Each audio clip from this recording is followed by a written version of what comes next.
Bonsoir à tous, il est 19h, voici les titres d'autres journaux. Sur instruction du président de la République Abdelmajid Tebboune, une équipe technique de la société algérienne de l'électricité et du gaz Sonalgaz a été dépêchée vers la capitale libyenne à bord d'un avion de Tassil Airlines. Il s'agit d'une réponse favorable du chef de l'État à la demande de Fayez Sarraj, président du Conseil présidentiel du gouvernement d'entente nationale. Le ministre des Affaires étrangères Sabri Bourgadoum a prononcé une allocution devant les participants au sommet de l'ONU sur la biodiversité en sa qualité de représentant du président de la République Abdelmajid Tebboune. Nous l'écouterons dans un moment.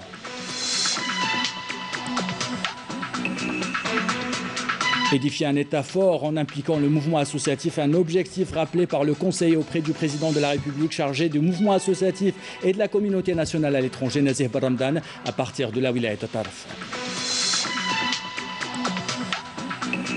À l'occasion du 45e anniversaire de la fête de l'unité nationale sahraoui, le président de la République arabe sahraoui démocratique a accordé un entretien à la télévision algérienne.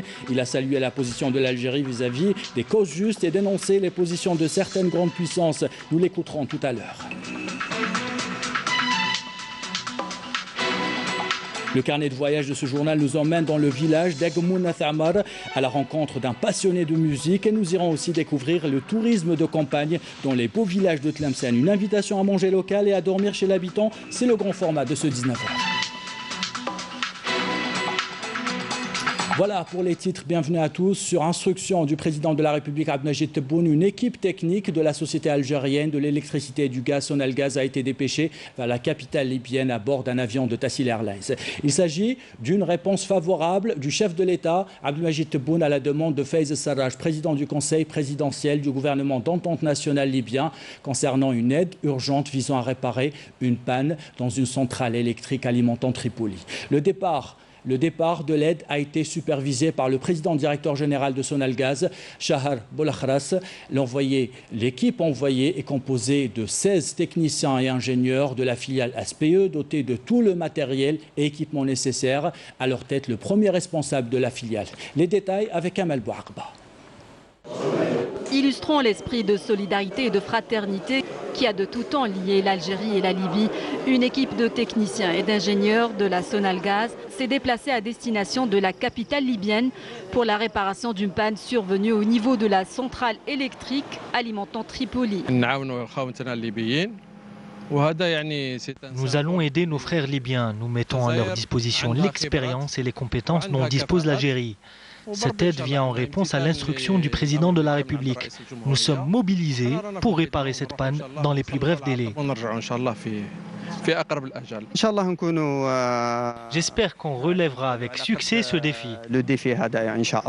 Nous sommes fiers de la mission qu'on nous confie et de pouvoir ainsi honorer la Sonalgaz.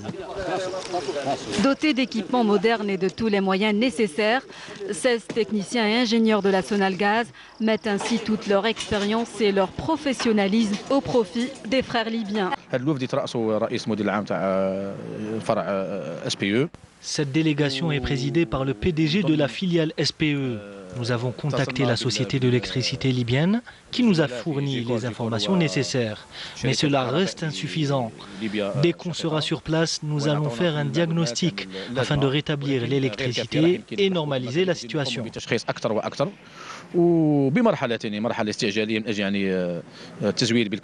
Nous avons apporté notre contribution en assurant un avion de Tassil Airlines en vue de transporter la délégation d'Alger à Tripoli. Cette opération qui traduit ainsi la profondeur des relations entre les deux peuples frères s'inscrit dans le cadre d'une longue tradition de solidarité. En sa qualité de représentant du président de la République Abdelmajid Tebboune, le ministre des Affaires étrangères Sabri Bourgadoum a prononcé une allocution devant les participants au sommet de l'ONU sur la biodiversité. Sabri Bourgadoum a appelé à œuvrer de façon coordonnée pour concrétiser les objectifs de la Convention sur la biodiversité. Le chef de la diplomatie algérienne a mis en exergue les plans nationaux et sectoriels qui ont permis d'atteindre plusieurs objectifs fixés au niveau international. On écoute le ministre des Affaires étrangères. إن الموقع الجغرافي والمساحة الكبيرة للجزائر جعل منها بلدا يزخر بالعديد من النظم البيئية المتكونة من حوالي 16. La position géographique et l'immense surface de l'Algérie l'ont érigé en un pays qui recèle de nombreux écosystèmes ayant permis l'existence de près de 16 000 espèces animales et végétales, dont près de 700 espèces endémiques et 226 menacées de disparition, jouissant d'une protection assurée par les cadres juridiques et réglementaires en vigueur au niveau national. Et dans le but de protéger cette précieuse richesse et œuvrant pour l'application des accords des Nations Unies relatifs à la biodiversité, l'Algérie a mis en place plusieurs programmes nationaux et sectoriels. Des programmes qui ont vu le jour dès le début des années 2000, avec la concrétisation de la première stratégie et du programme de travail national, en vue de renforcer ses moyens de protection juridique et institutionnelle.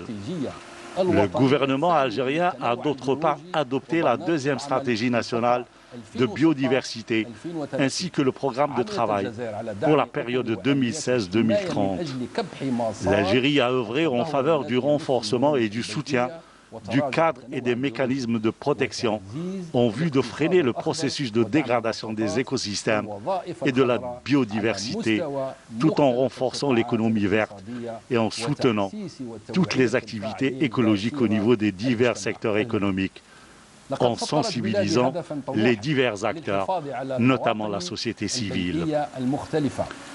L'Algérie a tracé un ambitieux objectif en vue de protéger les différentes zones endémiques à travers la mise en valeur des terres, la lutte contre la désertification, la réhabilitation des zones endémiques forestières et le développement durable de la biodiversité et des écosystèmes à travers les régions montagneuses, en plus des efforts relatifs pour définir les réserves naturelles qui avoisinent 4,7% du territoire national, en plus du projet de protection des parcs culturels et naturels en Algérie, dont la surface dépasse le million de kilomètres carrés, ce qui représente une grande réalisation à l'échelle internationale. Et on vous parle dans ce journal d'un événement tant attendu par les startups algériens. La conférence nationale des startups sera organisée demain à Alger avec des annonces inédites, des mesures financières, juridiques et organisationnelles au profit de l'écosystème startup. Le ministère délégué chargé de l'économie de la connaissance et des startups va annoncer officiellement la création de l'Algeria Startup Fund, un nouveau mécanisme de financement des startups. On voici un avant-goût de cette conférence avec Amel Bouharba. Cette conférence placée sous le haut patronage du président de la République, Abdelmadjid Tebboune, verra aussi le lancement de la plateforme nationale des startups, startup.dz, du premier accélérateur public Algérie Aventure, ainsi que de nouveaux mécanismes de promotion des startups et de la technologie financière. Cette conférence sera marquée par l'annonce de la création d'une nouvelle forme juridique plus adaptée aux startups ainsi qu'une nouvelle réglementation concernant le financement participatif. Près de 1000 participants devraient prendre part à ce rendez-vous entre startups, incubateurs, représentants d'institutions gouvernementales et financières, opérateurs économiques, experts, associations, universités et centres de recherche. 3 panels seront organisés dans le cadre de cette conférence autour des thématiques en relation avec le cadre juridique, le capital risque et les incubateurs, accélérateurs. En marge des interventions, 40 startups exposeront leur créativité. Cette conférence ambitionne de marquer un nouveau départ pour faire de l'Algérie le nouvel Eldorado pour les entreprises innovantes en ayant un cadre réglementaire propice au développement des startups, mais aussi en assurant des mécanismes de financement qui répondent à leurs besoins. Et vous pouvez suivre dès demain les annonces de cette conférence nationale sur les startups, donc à partir de demain. Ce matin, Hajmi Jaboub a pris ses fonctions de ministre du Travail, de l'Emploi et de la Sécurité sociale en remplacement de Kautal Kerikou qui occupait ce poste par intérim.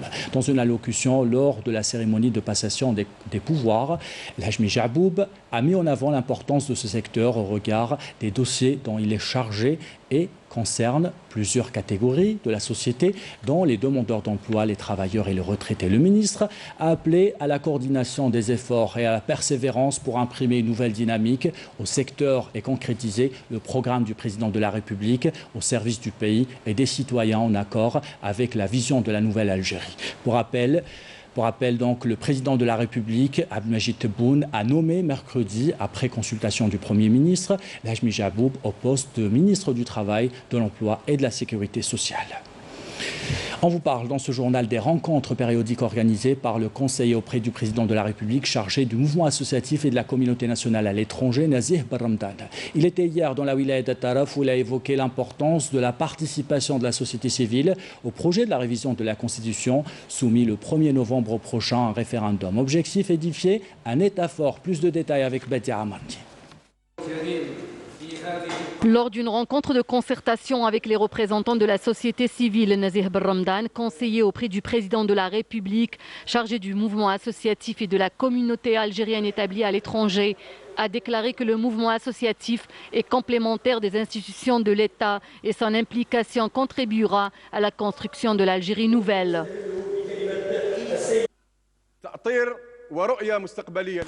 Il faut avoir une vision d'avenir pour encadrer la société civile sur le plan organisationnel et structurel pour atteindre un bon niveau.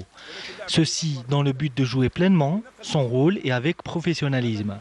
C'est-à-dire sortir le mouvement associatif de son rôle classique qui consistait à appliquer des programmes, organiser des activités et recevoir des aides, et le hisser au rang de réalisation de véritables projets en devenant des associations productives. Lors de ces débats, les représentants de la société civile ont soulevé plusieurs préoccupations en rapport avec les difficultés rencontrées sur le terrain. Nous comptons nous investir pleinement dans l'édification de la nouvelle Algérie. Nous demandons la mise en place d'un observatoire national de la société civile comme nouveau organe consultatif. Le document portant révision de la Constitution met en exergue, selon Nazih Barramdan, le rôle de la société civile et consacre le principe de la démocratie participative entre les institutions de l'État et le mouvement associatif. De Chlef vers la wilaya de Taraf ou de Taraf vers la wilaya de Chlef plutôt, où le chargé de mission auprès du président de la République, chargé des zones d'ombre, a inspecté plusieurs projets. Il a écouté les préoccupations des habitants. Selon Ibrahim Meret, d'importantes affectations financières comprises dans la loi de finances 2021 seront ou sont prévues pour les régions enclavées Raouf Hamouch. Hnichet, Swalhiya, Nouassiria, Bousdjel et Chalala sont des zones d'ombre situées dans la wilaya de Chlef. Des régions oubliées que Ibrahim Marad, chargé de mission à la présidence de la République pour le suivi des zones d'ombre, est allé visiter. Il a assuré les habitants que l'État est déterminé à développer ces régions enclavées et à rendre la dignité et l'espoir aux citoyens. Nous avons mobilisé les ressources financières nécessaires affectées aux wilayas qui les ont réparties sur les différentes zones d'ombre. Cette démarche est menée conformément aux souhaits du président de la République. Le budget 2021 comportera des enveloppes financières conséquentes destinées à la prise en charge optimale de ces régions. Le message que nous souhaitons transmettre est que le citoyen de ces zones marginalisées souffre énormément. Premièrement, nous avons besoin que cette route qui nous relie à la PC de Walizane dans la wilaya de Relizane soit bitumée. À l'heure où je vous parle, l'alimentation en eau potable est suspendue depuis 2 mois maintenant. Je me suis moi-même déplacé au chef-lieu de la Daïra durant la période de Ramadan où l'eau était suspendue pendant 25 jours. Pour exposer le problème, il m'a fallu 3 jours pour rencontrer le responsable local.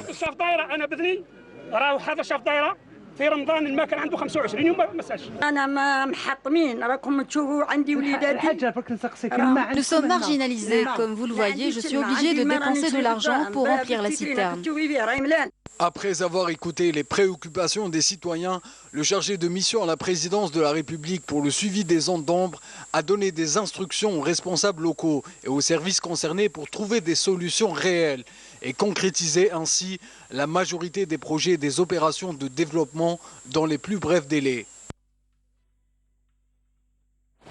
Et on vous parle dans ce journal d'une formation qui répond aux besoins des marins-pêcheurs de la wilaya de Béjaïa, le ramondage des filets de pêche, une formation initiée par la Chambre de pêche et de l'aquaculture. De fil en aiguille, vous allez le voir, les jeunes stagiaires apprennent le métier. Certains n'ont pas hésité de faire le déplacement d'autres villes pour recevoir une formation de qualité.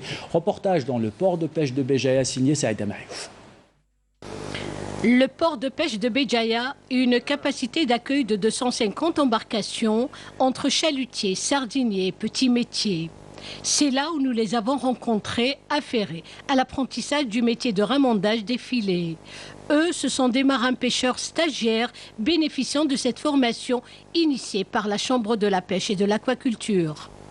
Cette formation est inscrite dans le cadre de la formation de marins qualifiés. Donc les armateurs ont constaté un manque d'effectifs. Donc nous avons demandé à l'ETPA de Colo, donc bien sûr en collaboration de l'ETPA de Colo, nous avons une promotion de 60 élèves. Donc la formation a débuté au mois de décembre 2019. Donc malheureusement elle s'est arrêtée net en mars 2020 en raison de la pandémie. C'est des gens, ces stagiaires-là, donc ils sont en apprentissage. Savoir manipuler l'aiguille à ramander les filets, maîtriser les techniques essentielles afin de contrecarrer toute entrave pouvant survenir sur le bateau, tel est l'objectif escompté à travers cet apprentissage. Mais ce qu'on est en train de faire maintenant, c'est uniquement des réparations d'urgence. Et ça, c'est juste pour dépanner, pour encore faire la pêche. Parce qu'on est en train de faire des réparations urgentes sur un filet sardinal. Je leur explique en quoi ça c'est des réparations provisoires. Après, on fait sortir le filet à terre, on l'étale et on prend les mesures et on change complètement les nappes qui sont défectueuses. Les stagiaires attentifs aux cours de ramandage et de matelotage trouvent en cette formation un élément indispensable à l'exercice du métier de la pêche. Cette formation est très riche et diversifiée. Mon souhait est de devenir mécanicien ou patron de pêche ou même raïs. J'aime ce métier de la mer. D'ailleurs, j'arrive de Delis pour l'apprendre ici à Béjaïa. On est en train de ramander le filet de pêche. On a fait tout le filet de pêche. On a le pêche. Un marin pêcheur, je serai un marin qualifié un séjour. C'est ce que j'espère faire et bien sûr apprendre vraiment à maîtriser ce domaine-là. Il est à noter que dans la wilaya de Béjaïa, le métier de ramandage est rare. Pour réparer leurs filets, les pêcheurs doivent se déplacer à Delis, à Zefoun ou à Alger. Ainsi, cette formation répond parfaitement aux besoins des professionnels et armateurs en matière de ramandage. Et comme chaque jour, on fait le point sur la situation sanitaire en Algérie on découvre le dernier bilan de ces dernières 24 heures avec le porte-parole du comité scientifique de suivi de l'évolution de la pandémie de coronavirus, le docteur Jamel Fourar. Les principaux indicateurs enregistrés au cours des 24 dernières heures sont les suivants. 157 nouveaux cas, 94 nouvelles hospitalisations, 103 patients guéris, 23 patients en soins intensifs et 8 décès.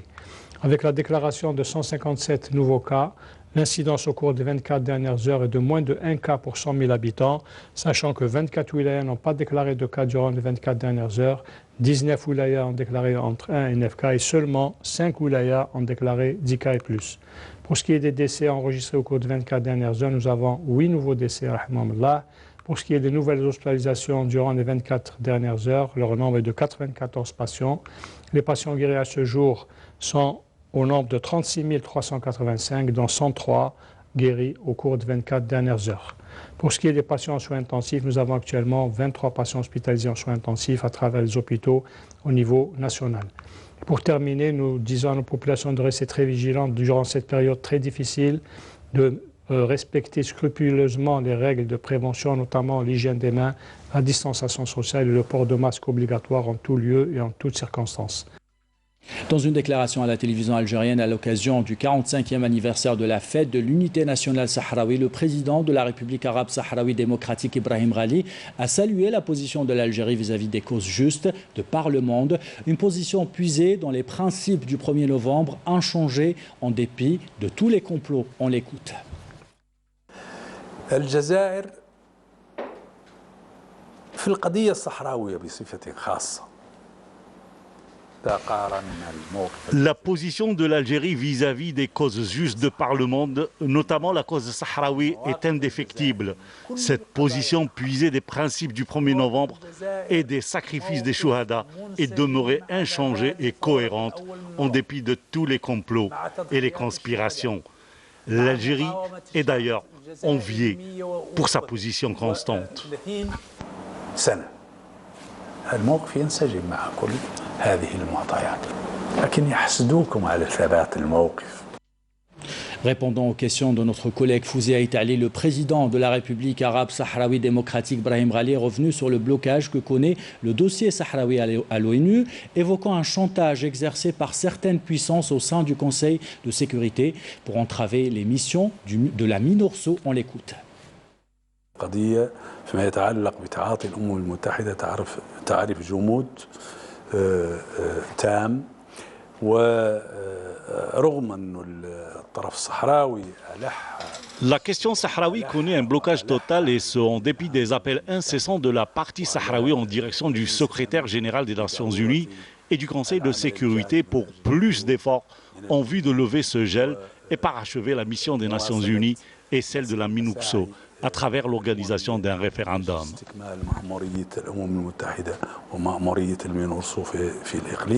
من خلال طبعا تحقيق إجراء الاستفتاء الموعود. Et toujours à propos de la question sahraoui, la fondation Daniel Mitterrand France Liberté a plaidé aujourd'hui à Genève pour la création d'un mandat de rapporteur spécial pour les territoires sahraouis occupés où les violations des droits de l'homme sont systématiques. L'occupation illégale prolongée et l'annexion d'une grande partie du Sahara occidental par le Royaume du Maroc est la source de violations graves des droits de l'homme, des droits fondamentaux du peuple sahraoui notamment. Son droit à l'autodétermination a déploré l'ONG devant le Conseil des droits de l'homme à Genève.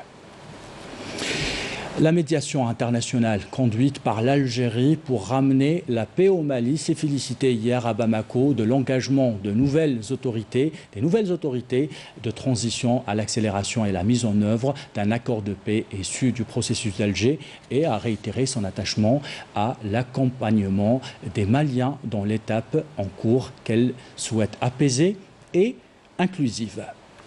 On revient en Algérie à Constantine. Les anciens étudiants de l'université de Constantine se sont donné rendez-vous sur les réseaux sociaux pour nettoyer les quartiers de leur ville. Une volonté affichée pour préserver l'environnement et de transmettre aussi la fibre écologique à la nouvelle génération. Badi Amani. C'est l'un des sites touristiques les plus connus de la wilaya de Constantine, pont Bab el-Qantra. Sous ce pont, les membres de cette association ont décidé de nettoyer le jardin Sousa.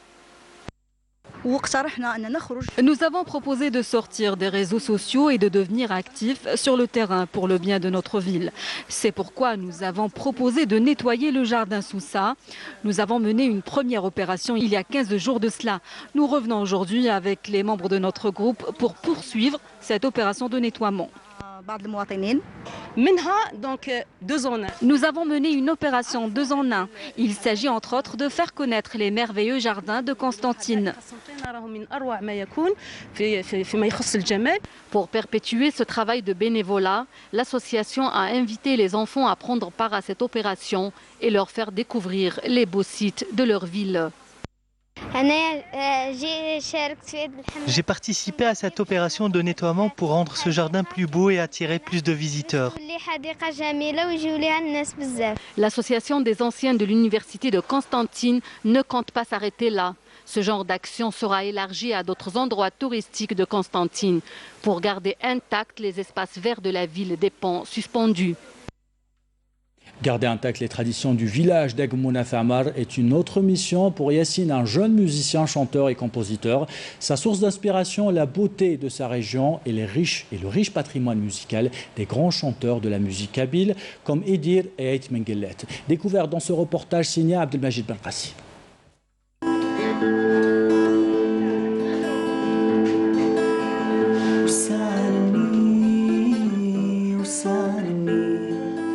Jeune artiste plein de talent, nous l'avons rencontré et découvert par hasard à Agmouna Tamar, son village natal du côté d'Adkar.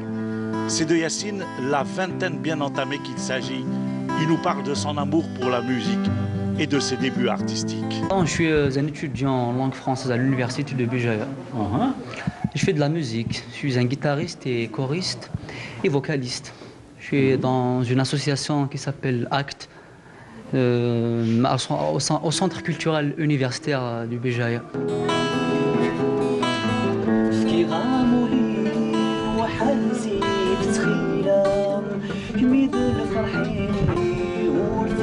في النظام Dans ses cordes, comme beaucoup d'artistes en herbe, les tubes et chansons de ses aînés du répertoire kabyle qu'il interprète avec beaucoup de brio, soit en solo, en duo et même en chœur. J'interprète les chansons de Slimane Azem, Ait Menglet, Idir, Matoub, Flassi Afou Yarhamouk Yani Wigig Mouzen.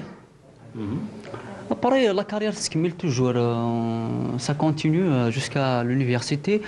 Nous essayons toujours de donner l'image positive pour le village et la musique entière. La musique est réellement reine dans ce village des hauteurs de Lac Fadou, où il existe aussi une chorale de jeunes filles. La musique est un sacerdoce, mais pas seulement. Le bon cœur, c'est aussi l'accueil avec des figues, les figues sèches de Kabylie, de ce village. D'ailleurs, c'est une des plus grandes ressources de ce village. Ils produisent de l'olive, des figues sèches, mais aussi du caroub. Je vous conseille de faire un tour un jour. Un village qui ne cesse d'attirer les visiteurs, parmi eux Malika et sa fille, dont les origines sont de ce beau village. Je venais toute petite ici. Avec les parents. Et bon, j'ai de vagues souvenirs, non, avec ma mère surtout, parce qu'elle était très attachée à cette terre où elle a vécu quand même. Et donc je venais de temps en temps, mais là, ça fait 4 ans.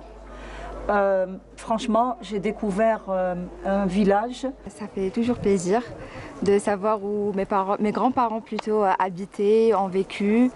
Et surtout de partager les anciennes traditions. Et voilà. Ça fait 4 ans qu'on vient assez souvent. Un village qui vaut réellement le détour. En voici une autre région qui vaut réellement le détour, Tlemcen, la capitale des Ianides, est connue pour son architecture, les traditions et ses traditions, mais peut-être moins pour la richesse naturelle et la beauté de ses villages. Des habitants de la région veulent inciter les touristes à découvrir cette douceur de vie à la campagne. Les arguments, un hébergement chez l'habitant et des plats locaux et bio. C'est le grand format de ce 19h commenté par Walid Yousfi. Tlemcen, une wilaya située à l'ouest du pays, célèbre pour son architecture mauresque. Une région très prisée par les touristes pour son histoire, ses traditions, mais aussi la beauté enchanteresse de ses paysages qui ne laissent personne indifférent. Ces produits du terroir viennent agrémenter ses atouts. Nous avons de l'huile d'olive de toutes sortes et de toutes qualités. Idem pour le caroub, les figues et même les figues de Barbarie. Quand il y a l'esprit d'initiative, il y a une production. Nous avons du beurre, du lait et du miel aussi. Cette région est très riche. Malgré ces richesses, les zones rurales de la wilaya sont de plus en plus désertées par les habitants. Le projet Route de l'Olivier a été lancé pour endiguer ce phénomène. Une route de 160 km qui traverse pas moins de 14 communes. Une initiative censée relancer le tourisme dans la région. Le but de ce projet est de développer cette région avec l'engagement de tous les professionnels du secteur, en intégrant le travail artisanal et en impliquant la femme rurale. Nous devons aussi donner de l'importance à la production agricole et faciliter sa commercialisation pour fixer les populations. Ajouté à cela, nous allons essayer de relancer le tourisme en général dans cette région, et plus particulièrement le tourisme rural.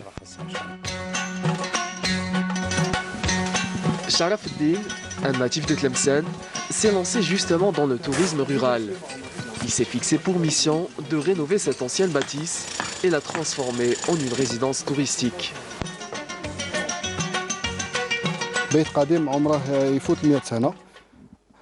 Cette habitation a plus de 100 ans. Notre but est de la rénover et la transformer en un lieu touristique pour que les visiteurs puissent découvrir toutes les particularités de la région. Ils pourront aussi faire des randonnées et plusieurs autres activités. Quand le touriste viendra ici, il pourra avoir un aperçu de la vie que menaient les habitants de la région jadis. Pas loin de Mnisnous, Shrifa, un autre exemple de personne qui s'intéresse de près au tourisme rural. Quand les visiteurs viennent ici, ils peuvent manger bio. Tout est cueilli à la main dans le jardin, nous n'utilisons pas de produits chimiques. Le tourisme de campagne, une tendance qui a conquis le cœur des Algériens et qui s'installent de plus en plus sur le territoire national.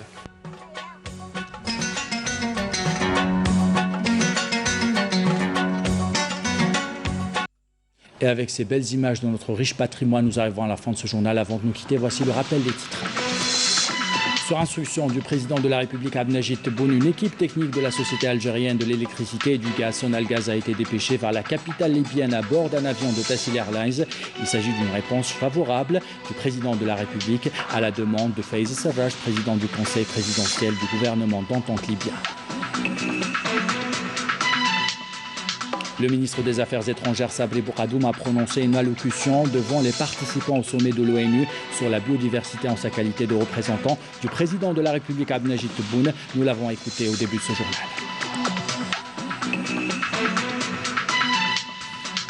Édifier un État fort en impliquant le mouvement associatif est un objectif rappelé par le conseiller auprès du président de la République, chargé du mouvement associatif et de la communauté nationale à l'étranger, Nazir Baramdan, à partir de la wilaya de Tarf. À l'occasion du 45e anniversaire de la fête de l'unité nationale sahraoui, le président de la République arabe sahraoui démocratique a accordé un entretien à la télévision algérienne. Il a salué la position de l'Algérie vis-à-vis des causes justes et dénoncé les positions de certaines grandes puissances.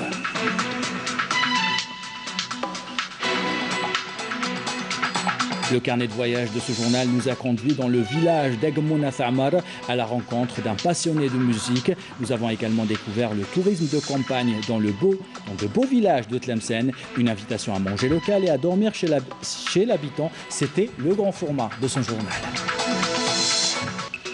C'est la fin de ce journal. L'équipe de la rédaction qui l'a préparé, l'équipe technique qui l'a réalisé vous remercie de l'avoir suivi. En bas de votre écran, les adresses web pour le replay de vos programmes. Belle soirée.